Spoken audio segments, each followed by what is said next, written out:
All right. I think we are live. Let's figure this out. This is our first time doing this. All right, yeah, I think we're live. That's huge. Well, anyway, welcome to the live stream, this Q&A, best behind-the-scenes stories and more from the Hot Take Show. I'm Nathan Graber-Lipperman, creator, editor-in-chief of Unplugged. And with me today, we have co-creator Andrew Fenichel. What's up, guys? Thanks for tuning in. And our millions of listeners right now, or millions of viewers. Viewers. When you say viewers, it's not a podcast. This is a video. That's true. That's true. And also Jack Lido, kind of along for the ride, but you helped out. You've been along for the ride for a while now. Oh yeah. For this, I'd be a moderator. I guess for the show itself, we're kind of in a position where no one's like in charge of us, so we could just kind of make our own titles. Yeah, exactly. Head of camera. Yeah. Yeah, some people may call me a cameraman, but I would call myself associate camera production operator. Camera two. Just camera two. Camera two. All right, camera two. We'll just refer to you as that during that. Anyway, so just a quick intro to this. I kind of came up with the Hot Take Show about like a little less than 2 years ago. Just as kind of my personal reaction to hot take culture, because personally, I think it's really stupid. Nothing productive comes out of it. The ESPN First Takes, the Skip and Shannons of the world. It's literally just saying whatever will get the most attention, most views, therefore most money. That's always been my personal opinion. Also, you should just check out our Unplugged Slack channels, because Kareem and Andrew just go back and forth in the NBA channel. And it's just like hot take after hot take, about John Wall being good. And no, you mean John Wall being bad is the hot take. Yeah. Sure. But so yeah, that was the exact origin. One stack, give me a break. That was the origin of this whole thing, the Hot Take Show. We wanted to make a show kind of in the spirit of Colbert back when he was on the Colbert Report, where it was treated with the most sincere production, writing, etc. But at its core, it was satire. It was silly, because hot takes are silly, and it's meant to be like that. I think it's kind of dangerous when you treat it as the opposite. Anyway, yeah, so we're releasing the episode, as you've probably seen if you're watching this, on Powder Blue Media, our YouTube channel. Just to explain that really quick, because I've had a lot of questions about it, and I'll keep explaining it in the coming weeks as we have a lot of time to work on this whole project. So Unplugged was the original website in which dedicated to culture, quality content that we've been writing with. We have the associated podcast network, but we kind of realized, we started to pivot, that this startup isn't just a website or a news outlet. It's a whole media company, because we're interested in video. We're interested in podcasting. We're interested. We are already doing all these things, and we're already writing. So Powder Blue Media is the startup media company as a whole. Unplugged is our flagship website for now. We have a bunch of really cool projects we're working on, including this right here, the Hot Take Show, which has been in development for a while now. Also 42, a whole nother space that'll be launching probably next week. So get excited for that. Some other cool things coming in January that I'm really excited for, that these guys don't even know about actually just yet. But anyway, so yeah, that's up. I'm also going to be registering as an LLC soon enough for Powder Blue Media. So there you go. Trademark coming in for the Unplugged logo. Things are happening. But anyway, real fast. Shout out to our now 4th viewer. That's huge. If I'm not two of them might be us. But okay, 2nd new viewer, whoever you are, for joining us. Anyway, Jack, I have all sorts of stories I can tell behind the scenes, but I'm just going to let you take the wheel. What do you got? Yeah, sure. So let's do some moderation. Basically, you talk about First Take and Colbert. The question is, what inspired you to make the Hot Take Show? Was it Colbert, a combination of Colbert and the First Take Show, or was it any other specific show or program like that? So I would say Colbert. Why I name dropped him is because more like the style of the show was supposed to be the style of Colbert, where he was playing a character. He was playing a Bill O'Reilly character for years on the Colbert Report, where he took himself really seriously. That was his character. But in the end, he was just making fun of O'Reilly, because O'Reilly on his show for years would just say these outlandish things and would just say whatever would get the pot stirring. But he took himself seriously, and Fox News sold it as legitimate news. And that can be really dangerous, in my opinion. So Colbert was making fun of that. And that's why I was talking about Colbert, that like kind of in that style of like treating it really sincerely and like sincere production wise. But at its core, it's really making fun of what's inherently silly. So like like the Colbert Report, but in the style of ESPN First Take. Exactly. There you go. That's a good, better way to word it than I had. Real fast. Let me jump in real fast, Jack. So obviously, I didn't come up with this idea. I've only known Nathan. I've only known you, Jack, for what, like coming up on just over a year now. And a half. If you guys heard, Nathan came up with this just under 2 years ago. So how I'll spin this question is like why I loved it when I first heard it. Which by the way, I was thinking about earlier. I don't know when that was. My guess would be January of last year. Or I guess that would I think so. January 2008. That was really far. Yeah. Because that's when we kind of started first working together with the Unplugged podcast. Right? I feel like you probably like slipped it in there at some point. I don't know, but either way, why I thought this was Jack, are you eating chips? That's the one thing you're not supposed to eat when you go live. Yeah, I know. I do this crunch. Anyway, it's just because, for example, what we always talk about in our industry is having a voice, is having a personality, right?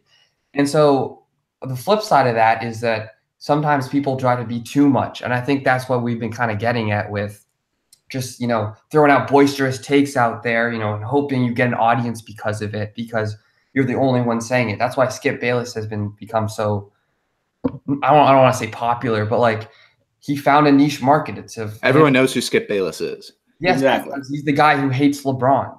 It's like somehow he's a good enough debater. I respect his skill in debate, which is a legitimate thing, and he's good enough to actually be able to kind of defend himself. But it's still so outlandish. It's whoever yells louder. Exactly. Like that's how you're good at debate. It's whoever yells louder. It's not like I always come back to like presidential debates. They're like an hour and a half now, and you watch them now. It's just like, all right, we'll take a commercial break, and then they start yelling at each other again. And then like after, it's not like everyone watches the debates. And then on YouTube after, candidates will put up highlights from the debate. Should be highlights of like serious political discourse, right? And so I just always come back to like there used to be like 8-hour debates between candidates. There's the very famous Lincoln Douglas debates of 1860. I know I'm going way back here, but it's just like to see where our discourse has come from. It's been sad in my opinion, but I don't know. Oh, hang on. I will say though, in terms of the origins, in my office. What? This is a really low budget operation here, guys. I will say. So basically, go ahead.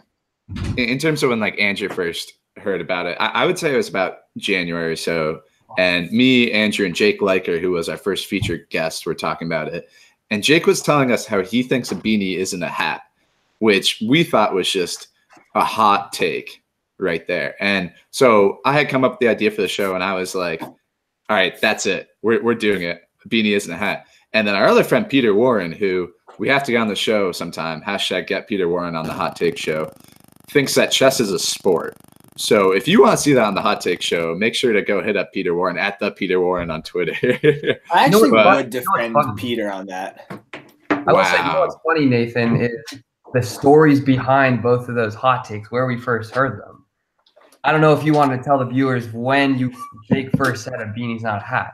Do you remember? Yeah, talk about Jake, because we'll be talking about it on the show. It was at the Bulls game, wasn't it? When they said, please remove your hats for the national anthem, and he did not take off his That was it. That's incredible, nuts. Right? And then, so I mean, the chess is not a sport isn't as good. That was just at Uno's Pizza, I believe, downtown, right? We were all just hanging. I don't know what we were doing, fucking around, talking about chess, but yeah. So basically, natural hot takes. That's where these came from. Yeah, and that's the point. So when I say we're taking it really sincerely, it's not like, oh, anyone can just come on the show and just like make up a take and write it and defend it. No, it's like we're looking for people who have organic hot takes that they believe. So if you're any viewers out there, if you have any hot takes you want to argue, stop by our Evanston studio. Well, back to the question, what inspired you? So what inspired you? Lincoln Douglas debates of the 1860s. One thing I actually noticed, you talk about presidential debates and how people were they just try to get louder than the other guy. Same thing with First Take and all the other shows. That's the one difference. Where you strayed off track was when Jake and George were arguing, there was some yelling, but it wasn't like a yelling match. Most of the best arguments were done with just for lack of a better term, an inside voice. Was that by design? Yeah, absolutely. That was intended when we were writing the whole show, that everyone would get their time to argue their take, have a rebuttal. We were even debating whether or not during the rebuttal, the opposing person, so how the show is structured is each panelist delivers their introductory statement, their hot take, and then the other person can rebut that take. They both have talked beforehand. They know what each other's takes are, so they can prepare their rebuttals. But we were originally debating if the original person with their hot take could jump back in and argue with the person during the rebuttal, or if we just let the person rebut single-handedly. So I think it would have been interesting if they just had 2 minutes, a minute or whatever to rebut the take and lay out their whole argument, and then the other person gets to rebut it. But I think I like how it worked out because they played off each other really well. Yeah, I did too. The nature of argument is back and forth. So as moderator, right, as the host, where I kind of wanted to fit in was be separated, but at the same time bring like the heat together, if that makes any sense. Because I mean, I don't know. I just know when I was sitting on that desk, and you guys will see, but it was hard for me not to chime in with my own opinions when Jake was saying a beanie's not a hat, or George was saying an umbrella is useless, that it, is stupid. So I think, as long as it's natural and as long as you don't get awarded for being louder, right? I thought that some back and forth was very, very beneficial and fun. Yeah. What makes a hot take? What makes a hot take, and what makes a hot take like hotter than another take? That's a great question. Like I just love whenever anyone says anything that's like not something you hear all the time, just saying, "Ooh, that's a hot take." And ever since we started doing this, I find that in my daily vernacular way more often. Okay. I don't know how I would define a hot take, because I think, like you kind of said, Nathan, I think anyone can kind of just come up with something that's not usually heard or is the opposite of what you usually hear, called a hot take. But what you asked, Jack, what makes a hot take hotter than another one? I think that all comes down to just how you play it, how you argue. Who lays out their argument better? Yeah, and we'll see on the show. Yeah, it's if you can come on a show and win, I think that makes your hot take pretty hot. Yeah, I agree with the host there. Yeah, that's a good way of thinking of it. When you first came up with the idea, you don't have to reveal too much about the show itself, but when you first came up with the idea versus like what the show is now, like all edited and done, at least the pilot episode, what kind of stuff has changed the most and what has changed the least? Like what was completely different in the finished product than the original, like what was in your head and etc. Honestly, you guys will see there's a lot of weird shit knocking around up here. Nah, but I will say, like, the stuff I'm usually like the most proud of that I make, whether it be writing, podcasting, video stuff, is the stuff that like everything that's in my head, like what was the original vision, when it comes to fruition and like seeing it come together. That's the stuff that like I'm usually most proud of. And that's like that. I think most people, like just seeing it all come together in one place. And I got to really say, like, for the most part, it was exactly how I pictured it. So during the show itself, Andrew, as you'll see, was hosting. Jake and George were our two panelists. I was actually in the control room of our studio at McTrib, the building where we filmed on Northwestern's campus. And I was in the studio with mic, the headset on and the mic, because I was the one calling the shots. We were switching between cameras. We had 3 cameras set up, as you'll see. And Jack can attest to this because he was on one of the cameras and he had a headset on. And the other 2 people filming us out, thanks to Josh Jacobs and Ben Kerwin, they were listening to me as I called the shots. I was telling them, hey, camera 1, you go this way. Camera 2, zoom in, etc. I was cracking up the entire time the show was happening live, because like I honestly missed half of their arguments between Peter and Jake, because just like seeing it all come together right there, just exactly how I pictured it, was incredible. And they were both amazing. They were both just as good as I thought they were. As like, we pegged them to be in the opener because, let's be real, Jake Liker, like, come on. Whew. And then George, no Jake Liker, that guy can give you some takes. And then George too was great, really silly guy. So yeah, I will say, I'm sure Andrew might have something else to say, and you might have more questions, Jack. But I will say, filming day, there's some really good stories there. But I'll leave it for now. Yeah, well, my thing. Go ahead, Andrew. Again, the original idea was never in my head. It was all in Nathan's. I think the one like tactile, if that's even a right usage of the word, change in maybe the original take of the show, or the original idea, was maybe some like this like sketch comedy bits we put in there that you guys will see once you watch it. But also going back to, I mean, Nathan, you were mentioning having your headset on as far as you're just dying laughing the whole time. When you first thought of filming this show, did you expect yourself to have to be like command centering with a headset and a tech, board and all this stuff? I thought I'd be on the set. I thought I'd be the one like the floor director. Yeah. But once we had access to that facility, and thank you also to Avery Van Etten for helping us produce the show. Once we kind of figured that out, I was like, okay, let's do this. This is legit, because I'm coming from like a videography, graphic design, photography background in high school, where if you didn't know, I had a sketch comedy channel, GL Studios, where we're shouting at YouTube channels now. Our own GL Studios channel. GL Studios is done. GL Studios is done. All I was gonna say is that all the times I filmed with that, I would just have like a simple DSLR camera, shotgun mic, maybe a boom pole, and a tripod. So it's a lot different with that, because you just film and then you take the SD card out and you upload it into your computer, and then that's it. If you have 2 cameras, then you just upload both the files and you mix together however you want. Versus the way we cut this show, we had to be cutting live. We had to be cutting just like a normal debate show. And there was only one video file. There's only one SD card hooked up into the studio. So I missed some cuts here and there first time doing it, but like, it's interesting. It looks pretty legit in that sense. So I guess I was not expecting it. To answer your question in full, I was not expecting to be the guy like wearing the headset calling like, cut to camera 1, cut to camera 2, and whatnot. I wish we had some video behind the scenes, but maybe in the future. Yeah, in the future.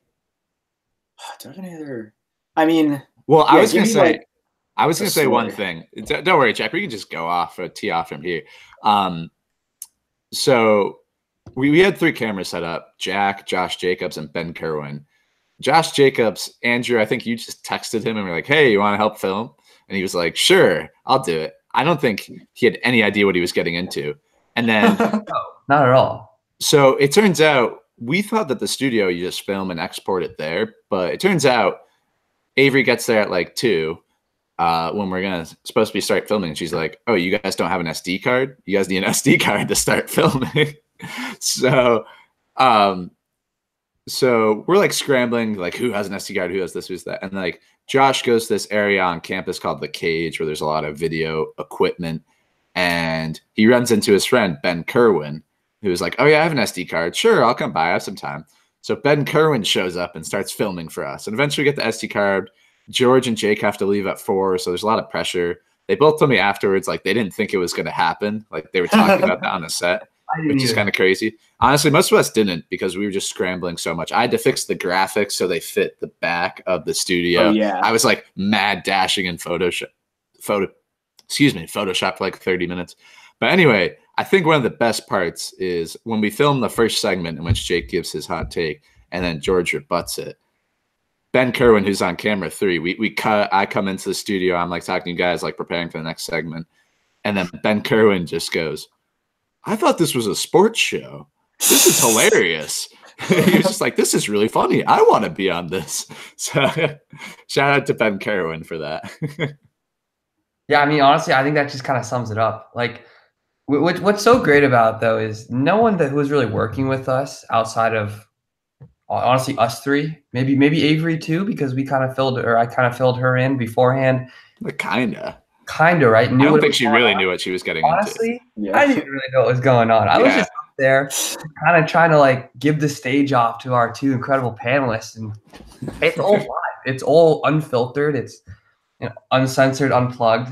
There we go. Thank you. Right? It's like none of us really knew what was going on. We're not professionals. We're students, right? We like to think we can create professional content, but really we don't know. Like the fact that we didn't come with an SD card, that shows you what's going on. So I love that story. I think that kind of sums everything up right there. What's crazy about the show that came in, but go ahead, Jay.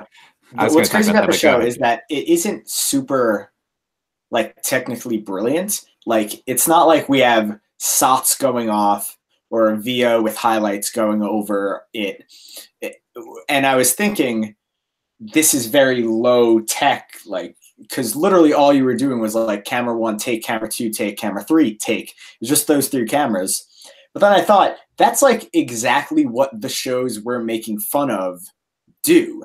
Like I kind of find First Take annoying sometimes because there isn't really much happening. It's kind of just people talking at each other.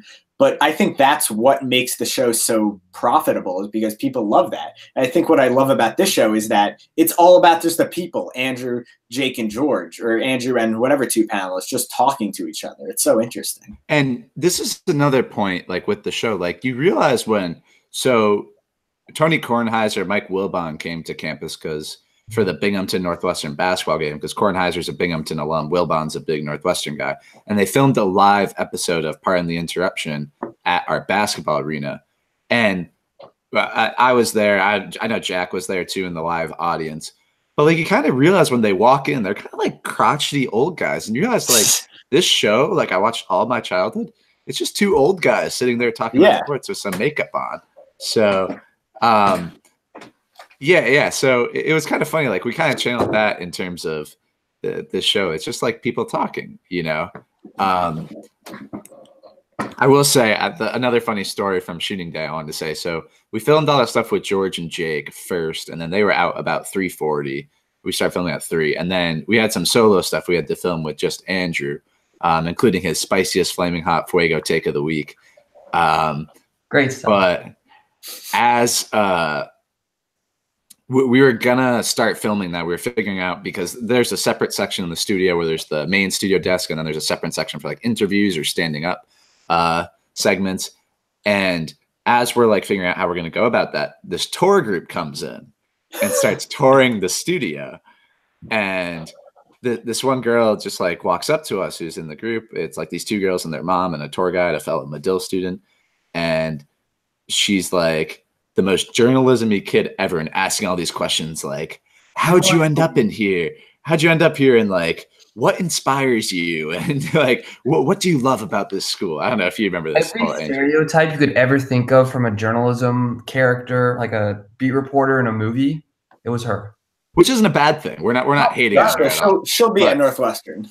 Yeah. She will be a better journalist than I will ever be. Yeah. So, but it was just funny. So like she ended up drilling us with questions for like 30 minutes, and they're like, all right, thanks guys. And then they left. And it's pretty funny because they're probably looking at us. It's like, oh, this must be some club or like major publication that's shooting their regularly scheduled program. Whereas it was me, Andrew, Avery, who walked in that day. I'd never met her before, and she was just helping us out kind of on a limb. And then Ben Kerwin, who just like walked in 2 hours before. And they're walking in, they're like, oh, look at all these like, oh, Kareem was there too. Like, look at all these Northwestern Medill kids, like with their publication and their professional show. Whereas like, we didn't know what the hell we were doing. We just wandered in there like off the street seemingly. So they finally leave though at like 4:30ish. And so I've been here since like 1 by now. And then all of a sudden we look and the cameras have shut off, and the whole display has shut off. And the guy who like usually helps out with the studio had left. And the room to go into like the engineering room to figure out the cameras is locked, and only he has access to it. And the screens, it's like, the classic colored bars, like green, black, red, and everything. So, but we're like, oh, we gotta, the quarter was winding down. We were going to be gone soon. So we had to shoot Andrew's Flaming Hot Fuego Take of the Week. So I was just like, to hell with it. And I shot it on my phone, but we used the mic. For some reason, the mic setup was still working in the studio. So if you watch, you'll probably see the quality of his solo bit is a little worse than the rest of it, but it worked out in the end, and hopefully it works in the future. Quality of the segment over quality of the film. There you go. Yeah, that's it. Do you have any other good behind the scenes stories? I know you guys shot and Nash and Andrew, you three, or was that anyone else? You were in Chicago, right? That was just so we shot B-roll. Let me take this one. Yeah, I was gonna let you take this one. Okay, so intro it if you want. Well, so essentially, if you watch the intro sequence of the video and like throughout, I shot along with Anesh one day. I went in, and 2 other times I also just shot B-roll all across the city. Obviously, I wasn't able to hit every single part of the city because like I don't have a car, I don't have unlimited time, I don't have unlimited camera batteries and everything. But I tried to get like different neighborhoods, different areas, different cool sites. So you'll see that in the intro video if you haven't already. So that was just a fun thing. Obviously, yes, we know we're not in Chicago, we're in Evanston, we're aware, but like we're just trying to we're trying to have fun with it, make it local. But anyway, so yeah, and then also along with shooting that B-roll, me and Andrew went in to do the man on the street stuff with the pulse to ask people if they thought a beanie was a hat. So I'll let you tell some stories first, Andrew, if you have anything, but I have some other funny things I was going to say. Yeah. Okay. So basically how Northwestern works and how many colleges work, we have reading week right before finals week. That's when all of this came together too, right? So instead of actually studying for finals, shout out to the 3 I failed, we were doing this stuff, right? So obviously we have our priorities in obviously, I mean, great, right? Obviously. But I believe we went to Chicago the day before we were supposed to film the actual show. It was, I want to say, a Thursday. It was Thursday. Yeah. It was Thursday, right? Yeah. We had no class because of reading week. Night before, I had my fraternity formal, so I got back probably like 1 a.m. I had been like, I'm not a stressful person, but for like some reason that morning I felt all stressed. I was like, oh, like I'm gonna fail out of college. Like this is not good. I don't feel well for undisclosed reasons. So Nathan texts me. He's like, hey buddy, you still ready to go? It's like 9 a.m. He like wakes me up, and then he goes. To be fair, we agreed we were leaving at 10. Yeah. Okay. I mean, obviously I was one being late, but like coming some slack, right? Like had a long night. So I like get out of bed finally, like hop in the shower, like had to look nice because we're filming. And then he texts me, he's like, all right, ready to go? And I'm like, dude, I just want some fucking breakfast. In the most like passive aggressive way ever.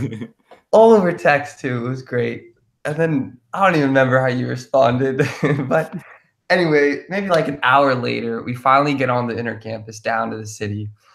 And it was freezing, but I don't know. As you guys maybe already have seen, if you've already seen the Pulse episode, the full length feature that we already put on YouTube, it turned out great. So it was all worth it in the end. But and not to mention, we almost didn't even have a camera or an SD card that day. Remember?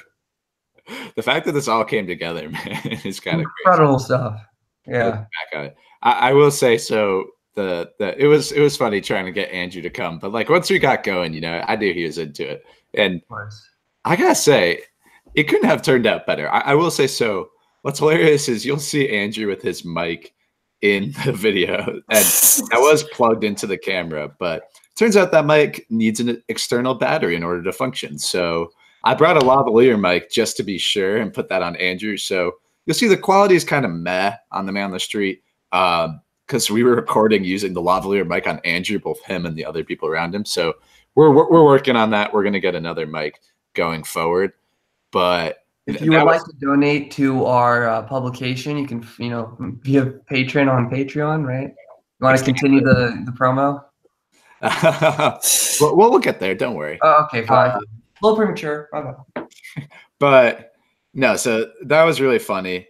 And that also gets to my two other points is that like, I have a tripod that I have at school. And if you ever film with anything, there's a little clip that goes into tripods that you screw cameras into. For some reason, I had taken that out with the previous time I filmed. So that was in my room. So I didn't even bring the clip with the tripod. So I completely forgot about that. Yeah. The tripod was literally pointless. So we're sitting on the bus and then I'm like, all right, is it worth even bringing the tripod? But then we both talked it over and we agreed that if we set up the tripod in like an area of Chicago, along with holding a camera and a mic, you look so much more legit. Even though we weren't using the tripod and merch, we weren't using the tripod at all.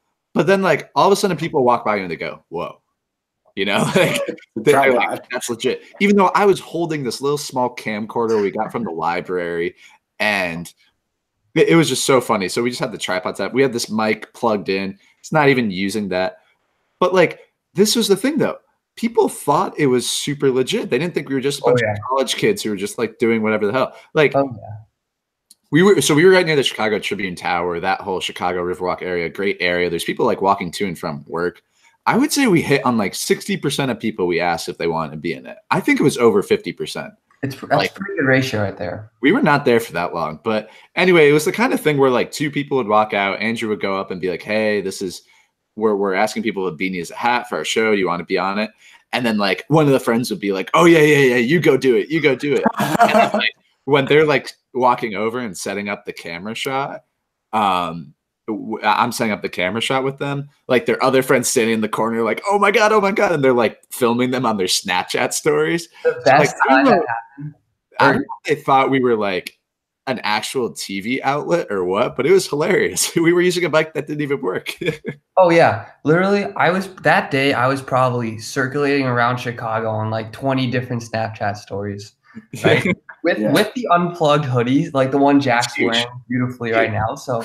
Again, the outreach of the merch, but all I'll say, huge for the program. My favorite instance of that, Nathan, was when you remember the big group of girls, right?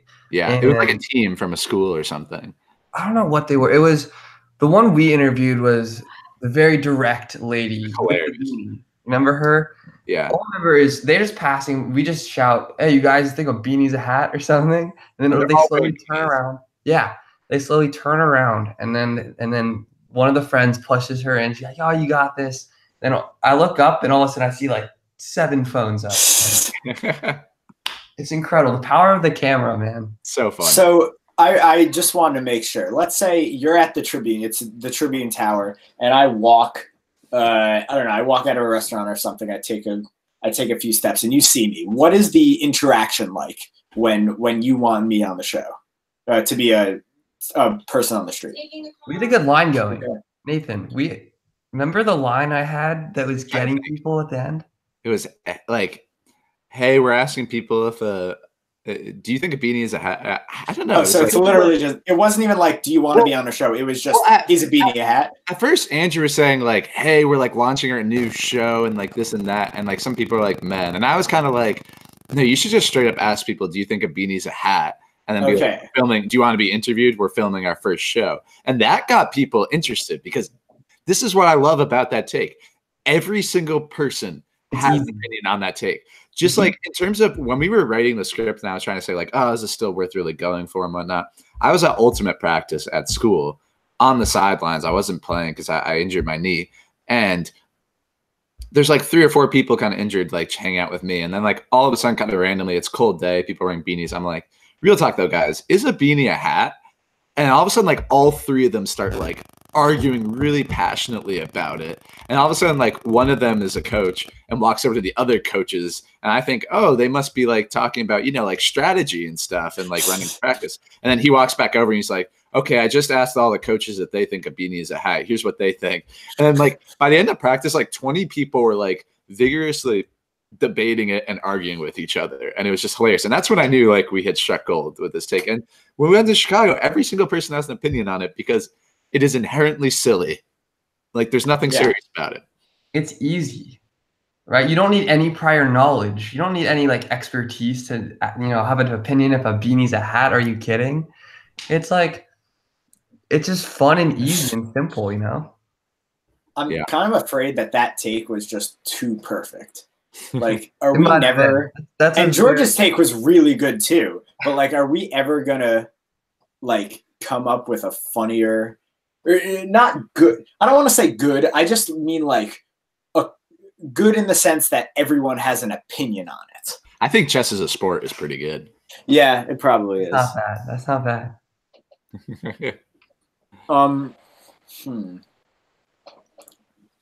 I had a question. So you knew your panelist. We know Jake from Medill and you know George from Frisbee, right? Mm-hmm.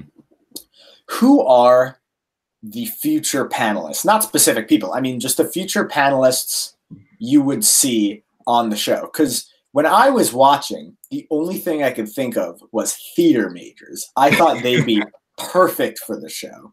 What do you think? Well, but I don't think it has to be actors necessarily, because they're not acting. It's just, you're just arguing your debate. I think even like journalism-y people and broadcaster-y people who can or just anyone who can lay down a good argument. And that's why I asked George originally, because he had said he wanted to come on one of our podcasts or something. And I was like, you know what?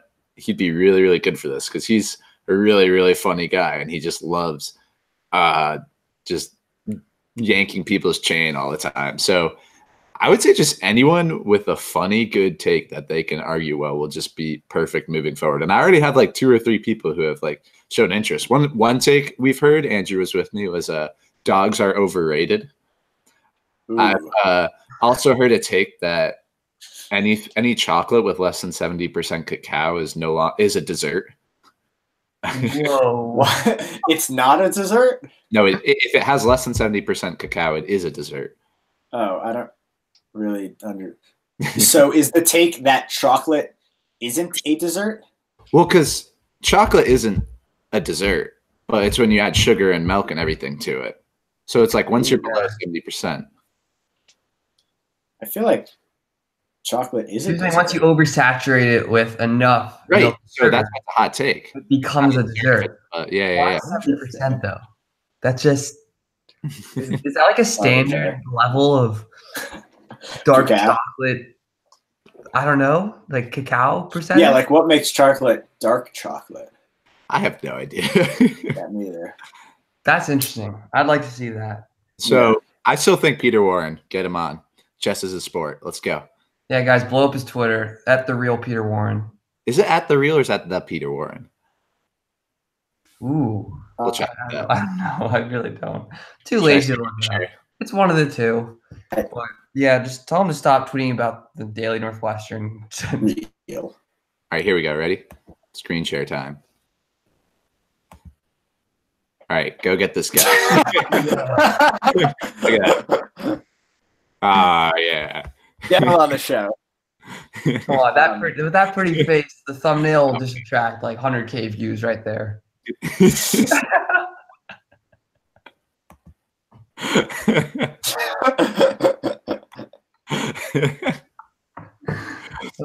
That's gold.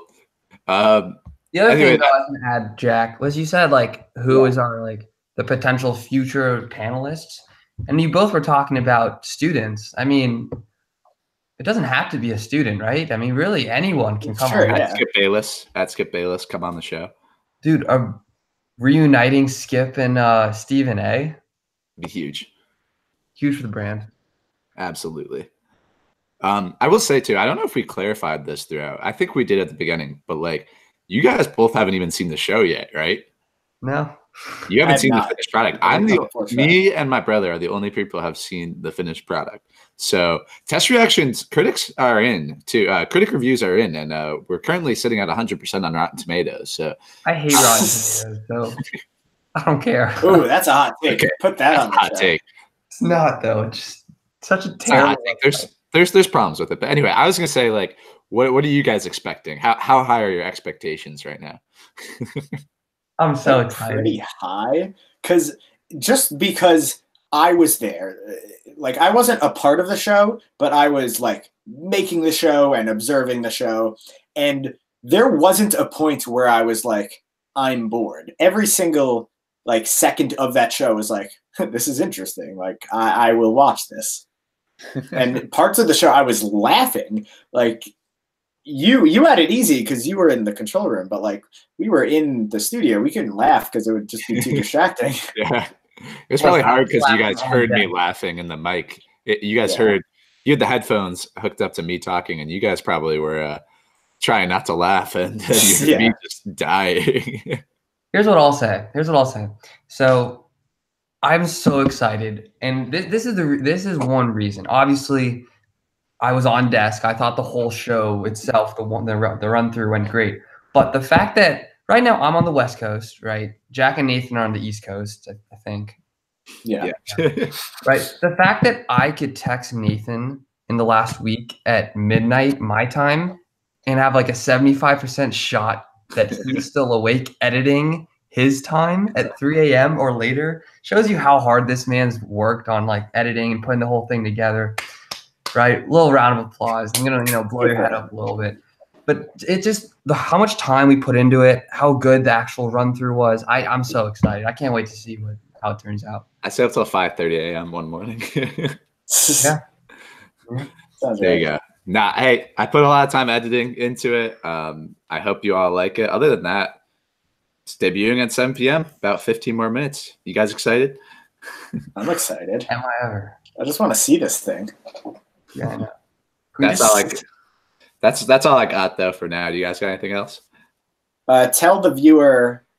I mean, wait. Anyone who would be viewing this would already be on YouTube. So, like, how would they watch the show? So, how I set it up is it's a YouTube premiere.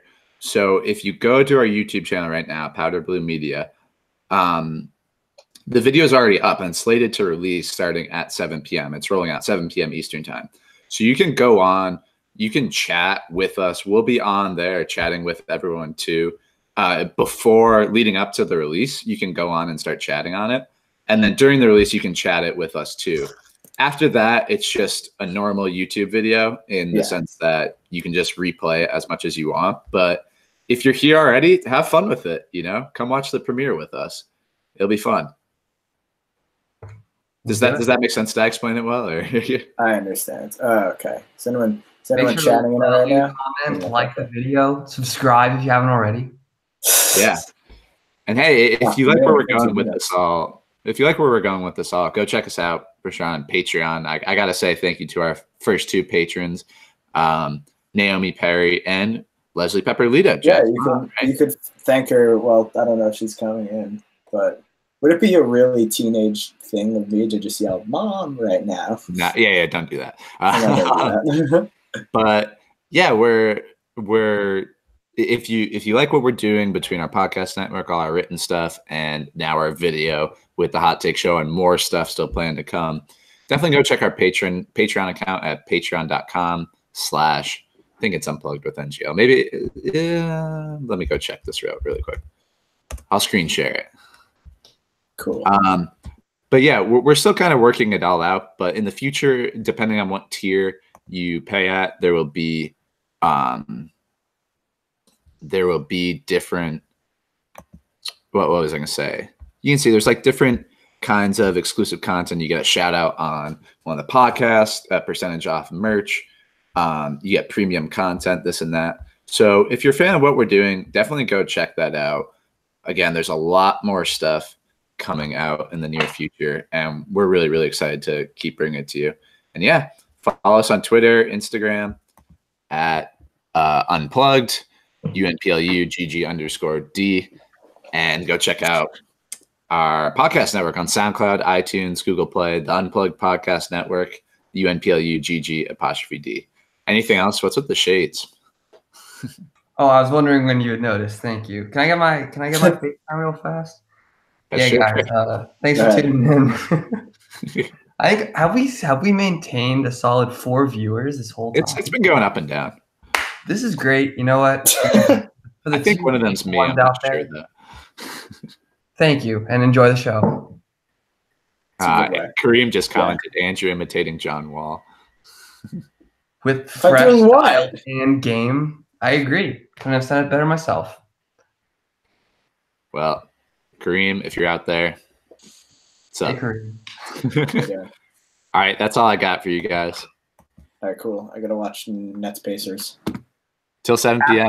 After you watch the Hot Take Show. Yeah, I know. Let's be real. Priorities. Yeah, we'll be chatting all along in the YouTube video. Come hang out with us.